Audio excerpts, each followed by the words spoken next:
welcome to Movie Review Mom. I'm the mom and I do the movie reviews, even though I have been incognito for a couple of months, probably even more than that.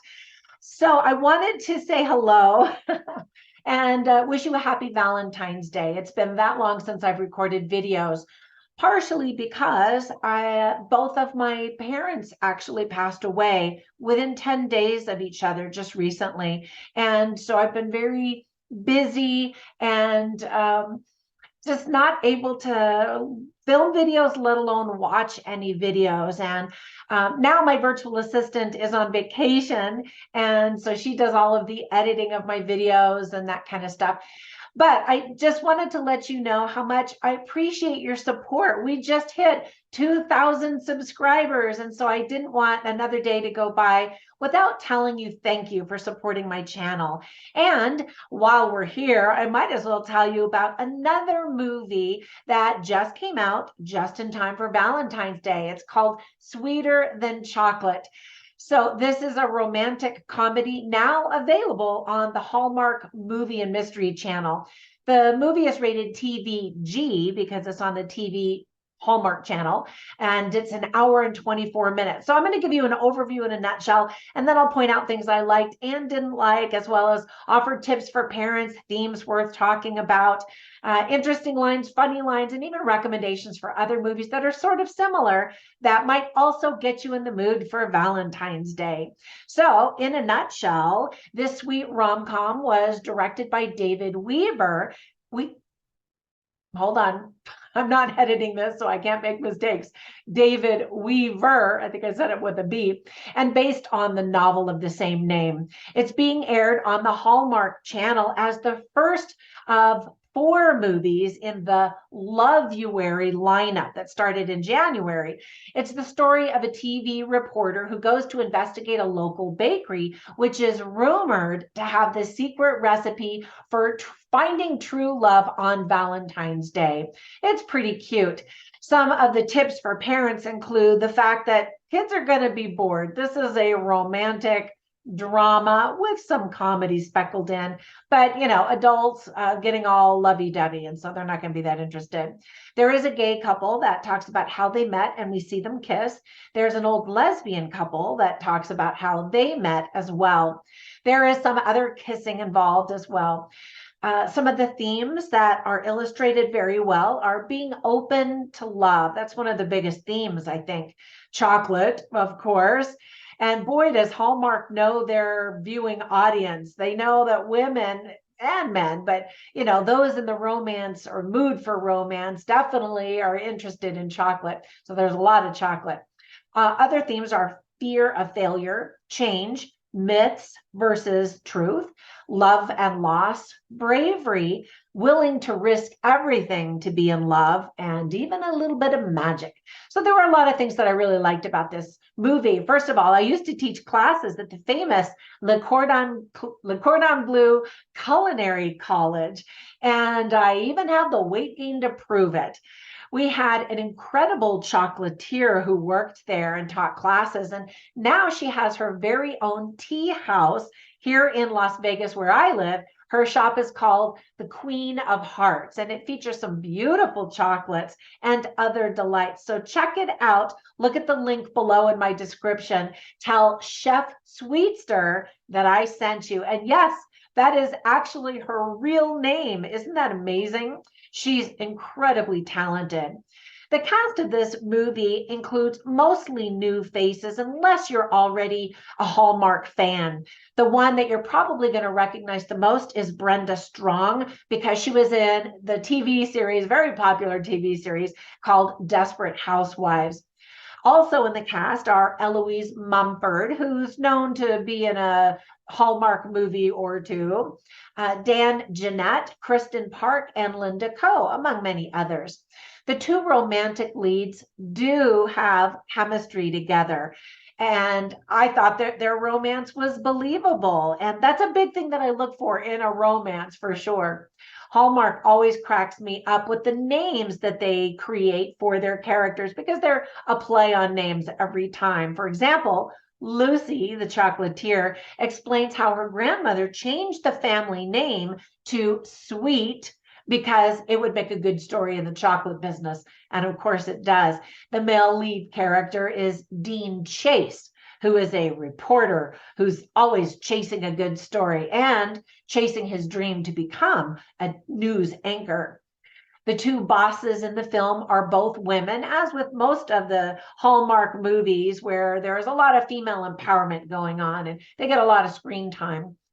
I loved the reveal for the secret ingredient in Cupid's chocolates. Now, maybe I was feeling extra emotional. I mean, I'm still coming off from 2 funerals, memorial services, internments, and all of that. But it actually brought tears to my eyes. And I'm like, why am I getting so emotional over this? But I did. Sometimes romantic movies like this one can paint a very rosy picture of living happily ever after, right? And so one of the elements of the story that I really thought was great was that it did not gloss over the hard things about relationships and marriage in general. There is talk of the death of a loved one and how much pain that brought. Others talk about how hard love can be, but they always say that it's still worth it.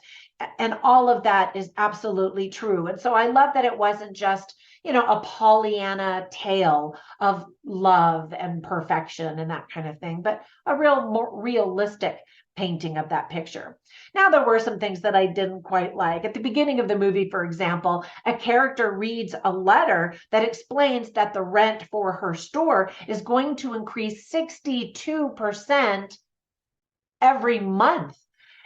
That's insane. I just thought, did the writers not understand what the math would work out to be? I mean, an increase in 62% alone is bad. But then they said the words every month, and I was like, that can't be right. So just calm down, writers. Pay attention to what you're writing to make it a little bit more realistic and believable.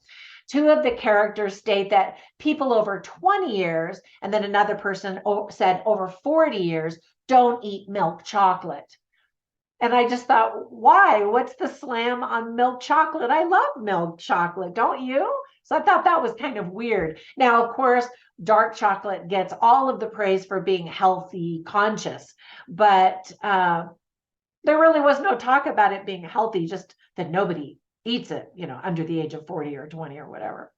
It always also bugs me when the fact that female protagonists in Hallmark movies are so serious and easily overwhelmed by problems. Like, oh, what are we going to do? They need a man to come rescue them. While the male protagonists often are much more playful and entertaining. And I just always want to say, women, chill, calm down, get a little bit more light and playful. Why is a guy going to be attracted to you if you're always mopey and depressed and sad and easily overwhelmed, So I wish that there had been more humor. Now, in the beginning, the 2 characters don't like each other, which is a very common trope in the romance genre. But it was kind of cool to actually see those facades kind of melt away. You really could watch that chemistry start to come to life as they saw the good in each other. And I really like that. In the beginning, the female lead character calls the male lead character very cynical and sarcastic and not believing in true love and that kind of stuff. And, he does kind of seem like a jerk at the beginning, but then in the end, she sees him in different eyes and she sees him as a protector of the underdog, the protector of the everyday guy kind of a thing. And I really liked that we got to watch that transition. And I thought it was done well. There are some funny lines and interesting lines. One of the funny lines is not super funny, but he says to Dean Chase, the male lead, he says to the female lead, the chocolatier, you're so bossy. And he says it playfully. And she says, I am the boss. Anyway, and then there are more interesting lines than that. For example, Anna, who's played by Michelle Treasure, says, love is work. And they do this series, a montage of interviews of people who claim to have fallen in love after they eat this one specific chocolate that is sold and made at this chocolatier's shop. And another person that they interview is called Sadie, and she's played by Olivia Kate Latridis. I don't know if I'm pronouncing her name correctly, but she says, love takes off the mask. And I thought that that was really a cool thing to say about how it's real love when you can be who you really are and you don't have to pretend and have this facade of who you think they want you to be, that kind of thing. And then Helen Sweet, who's played by Brenda Strong, talks about her husband and how he died and how they had a wonderful life together, but when he passed, it was very painful. And her daughter, asks her, do you kind of wish that you had never fallen in love with him, knowing what you know now? And she says, you can't go through life avoiding things that might bring you pain. You'll miss out on what it has to offer. Sorry, I've got my cell phone and my computer buzzing and making all kinds of noise. And then later she says, love is worth the grief, just to experience love and real love. And I just thought that that was beautiful. And that actually got me teary-eyed too. All right, so let me give you some recommendations for three movies that I thought of as I was watching the film. The first one is The Baker's Son, because it features one of the same actresses in that.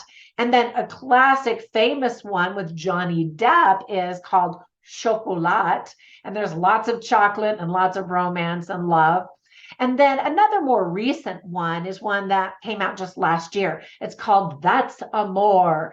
And I just laugh because Hallmark knows its audience loves to look at beautiful food and also watch people fall in love. And that's what That's Amor is all about. There's some chef cookery going on and lots of love in that one as well. All right, that's it for my review. Thank you guys so much for continuing to watch my reviews and support my channel, even when I've been missing in action for the last little while. I really appreciate it. And I'm going to come back. And I have been posting all of my reviews on my website, by the way, at moviereviewmom.com. So if I haven't had the time or the energy to make videos, you can still see what my reviews are on social media all over, called Movie Review Mom, and on my website. So again, thank you so much. I really do appreciate your support. And I really appreciate all of the kind words of love and condolences that you've been sharing with me. Truly, you guys are awesome. So thank you again. Have a fantastic day, and I will catch you in the next one. Bye for now.